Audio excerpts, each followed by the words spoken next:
দিলীপ দা,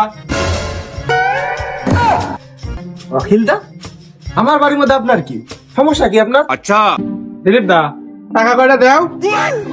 টাকা দেবো মানে কিসির টাকা? আমি কাছে টাকা দিতে চাইছি নাকি? আচ্ছা তোমার কি সকালের কথা কিছু মনে নেই? ওদিক টাকাই মনে করো।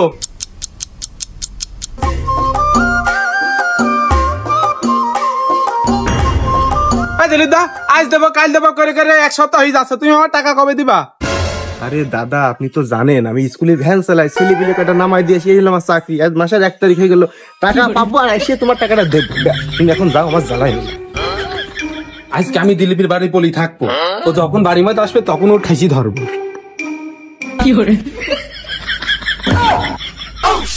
অখিলদা, আমি না বেতন পাইনি, আমার আজকে টাকা দিন।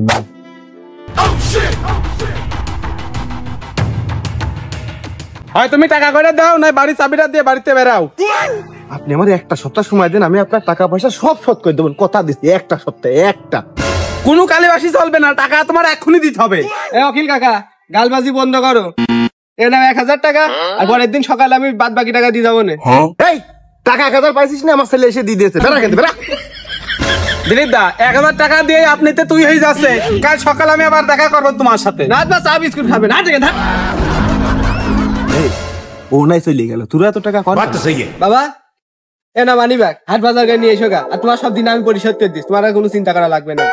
আরে দিনা তো হয়েছে তোদের এই পাকা, আমি ব্যবসার জন্য উল্টো পাল্টা ব্যবসার আইডিয়া নিয়ে এসে আমি দিনা হয়ে যাই। তুমি পুরাতন কথা বাদ দাও, দিনা যা তোমার কপালে ছিল সব আমরা পরিশোধ করে দিই। বাবা তুমি আর এখানে দেরি করে না, তুমি বাজার টাজার করে নিয়ে এসো, আমরা আর বেশি দিন এখানে থাকতে পারবো না। কে রে, তোরা কি করে আইছিস যে বেশি দিন এখানে থাকতে পারবি না? বাবা, এক সপ্তাহ আমরা কোনো জায়গাতে ঘুরে আসি, তাহলে কেউ ঠিক পাবে না আমরা সিটার ছিলাম।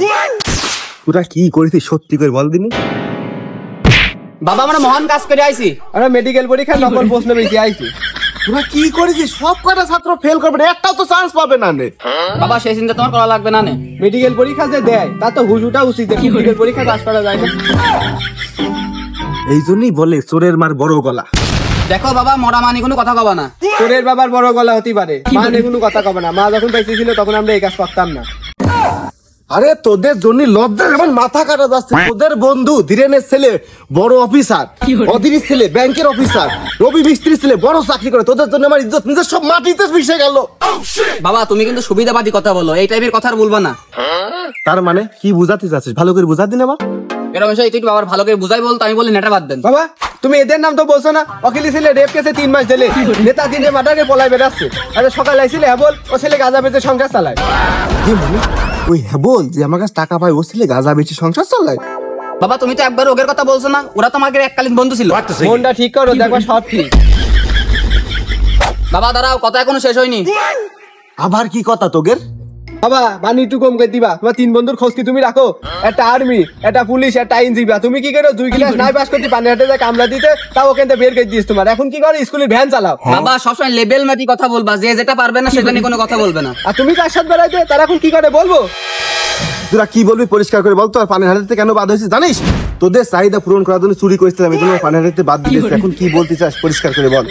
বাবা ক্লিয়ার করে তো বললাম, আর কত ক্লিয়ার করে বলবো? তোমার বন্ধু বাকি মাঠে কাজ করে আর কাঠ কুপায়, আর যাদেরটা আছে পাকা 10 ক্লাস লেখাপড়া করে এখন রং মিস্ত্রির কাজ করে, আর 3-4টে বন্ধু আছে ওরা তো রিহাবেতে বেরোতে পারে না। আর বাবা তোমার ওই বন্ধুর কথা তো বললামই না, 3-4টি বিয়ে করেছে কিন্তু একটাও বউ টেকে না। তোরা কি বলছিস? বউ থাকে না, এই ও থাকে ওর বাড়ির পাশের লোকজন না, শুনলি বার কি হবে না আমার? খালি বাবা তুমি আমাকে এত বেলা ধরে যে বইকলে, তাহলে আমার বন্ধুরাও তো আমাকে বাড়ির পাশে থাকে। বাবা কথা বলি লেভেল টু লেভেল কথা কবা। আর বাবা তোমার ওই পানা নাকি 2-3টি বন্ধু আছে, ওই বন্ধুর কথা কি কব? থাক মনি, আর গভীরে যাওয়ার দরকার নেই। বলছি ব্যাগটা গুছাই চল যায়। এক সপ্তাহ পর তার কেউ কবে না আমরা সিটার নাকি? আরে হ্যাঁ বাবা আমি তো ওই কথাই বলছি। চুরি করা 10,000 টাকা এখনো আছে, চলো কক্সবাজার যাই। এমন কক্সবাজার গেলি ওইটা কি তুমি ওইটা খা? মনি তোকে মা মরি, তারপরে আমি তো এটার উপরে আসি, আমার এটা দরকার, তাছাড়া আমি চলতে পারি না। আমি ব্যাগটা গুছা নিলাম, তোরা তাড়াতাড়ি আয়। বাবা বললো ডাকি রে, সব বন্ধুর খবর নিতে পারলাম, আমার বাবার খবরটা আমি নিতে পারলাম না। যাই হোক।